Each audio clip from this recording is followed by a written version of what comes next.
Well, I'm expecting a visit from some friends who will be camping here on the island, so I thought I would make some sort of a dessert to serve them.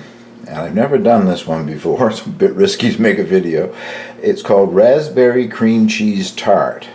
I am using a few raspberries, but I don't have very many, so I'll show you what I'm doing a little later on with whatever fresh berries are available in my garden right now. But the first thing to do is to make the crust for the tart, and 1 cup or 130 grams of all-purpose flour. So thankful when I find a recipe that has weights involved instead of just dry measure. I hate dry measure. And 1/3 of a cup or 35 grams of confectioner's sugar, powdered icing sugar.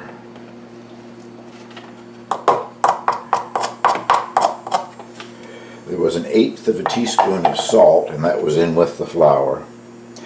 1/2 cup or 113 grams of cold unsalted butter, cut into pieces to make it a little bit easier. Make the crust.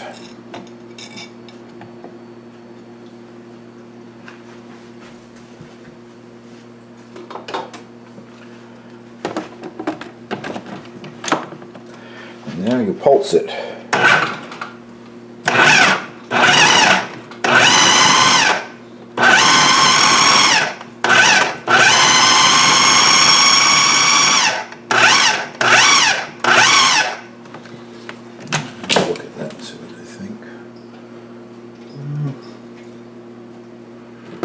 Just a bit more, I guess.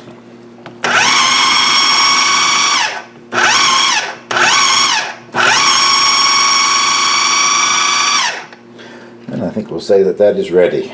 Now what you need is an 8 or a 9-inch tart pan with the removable bottom. And you don't roll this out or anything according to the instructions anyway, so here goes nothing.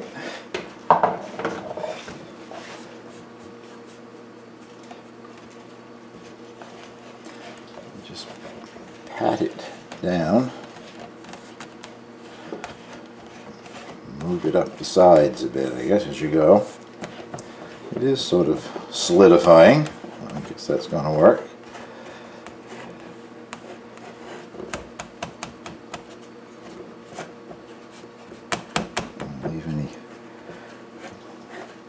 Leave any voids in the bottom of it, place for it, give it a chance to stick.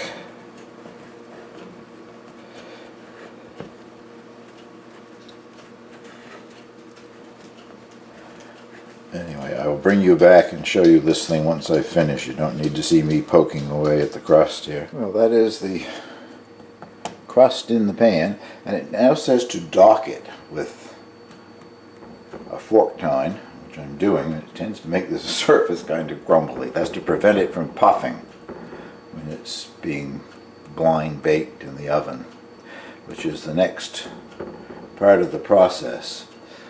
It goes now into the freezer for 15 minutes while you preheat your oven to 425 degrees Fahrenheit, or, my oven is Fahrenheit, but what does it say here?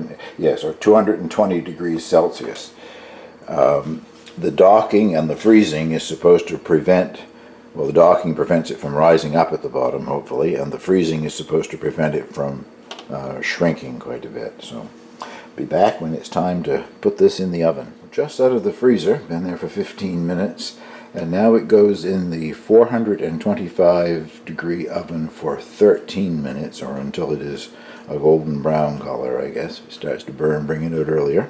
And it recommends putting it on a cookie sheet, which is always a good idea when you're using one of these pans that has the removable bottom, especially with a lot of butter that could melt and run out of it. So we'll see what it looks like when it comes out of the oven. Well, it's out of the oven, and I didn't manage to burn it up. Looking all right, I guess. And now it sits on a wire rack to cool while you're making the filling. And also you reduce the oven temperature to 350 degrees Fahrenheit, which is 180 degrees Celsius for the baking of the actual tart. So let's go make the filling. Well, it's 4 ounces or 115 grams of whole fat cream cheese. And now you try to get that processed until it's smooth.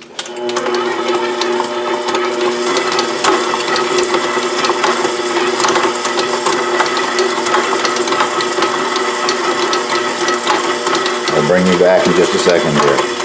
Now you add the sugar, which is 100 grams of sugar, half a cup. And once again, beat until incorporated.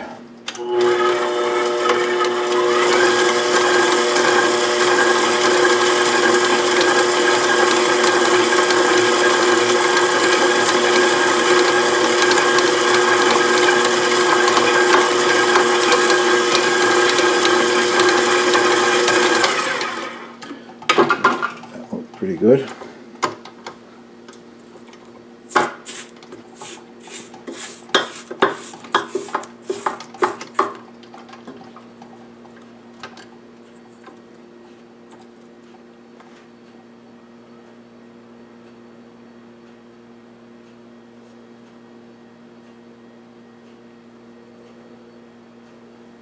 I had to read my instructions is why there was that moment of silence. Now what gets added is 2 large eggs. I didn't have 2 large eggs readily available, but these are fresh eggs from the coop, 1 large and 2 bantam small eggs. Roughly 2 large eggs, I guess.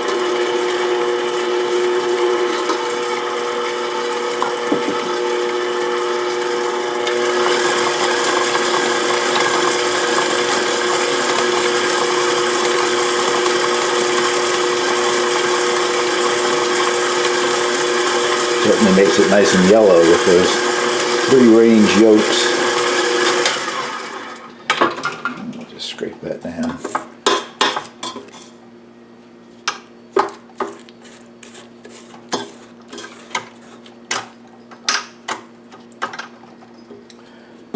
Okay.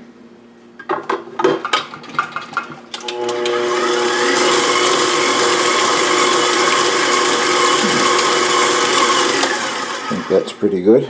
And now the remaining ingredients get added. 2/3 of a cup of cream and a half teaspoon of vanilla. I just mixed them together.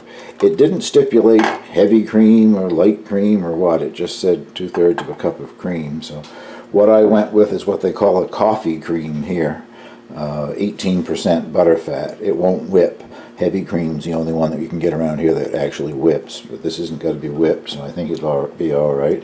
And then the zest of either a lemon or a lime, and I went with a lemon. I just zested it using one of those hand zesters, and I did cut the strands up a little bit, but I wanted them to be visible, so left them fairly large. Then you thoroughly combine this. And I will meet you over at the counter when it's time to decorate the top with fruit and put this in the oven. The shell has been cooled and is back on that cookie sheet, ready to go in the oven. And this is the filling, which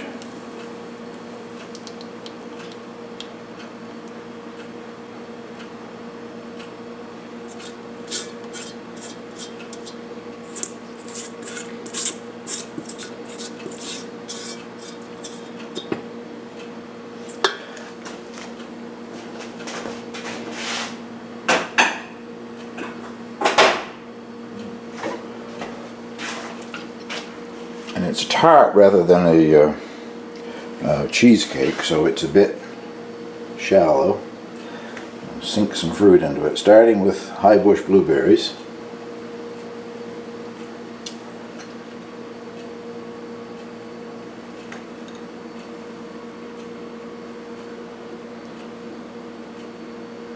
I'll bring you back when I've made a ring of those. And next, I'm going to add some alpine strawberries. They've been producing wonderfully all summer. I've been eating them mostly with my cereal in the morning, but they're also a lot of them get eaten fresh off the vine when I'm in the hoop house.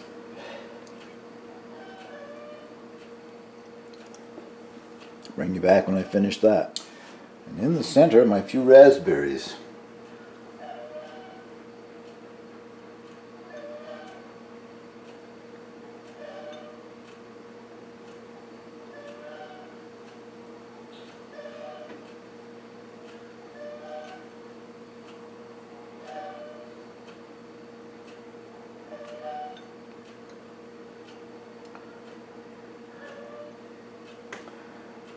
round that off in the middle with a mulberry. I have a weeping fruited mulberry. And the robins and the cardinals really enjoy it. It fruits over a long period of time. There's still lots of green ones, and there's always some ripe ones. And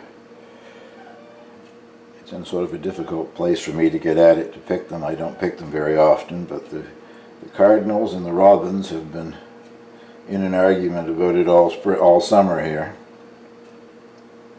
Always had the robins into it. This is the first time I've seen the cardinals in, and I think some of the cardinals were this year's young. They didn't have a crest on their head or whatever, and seemed to be quite a bit smaller.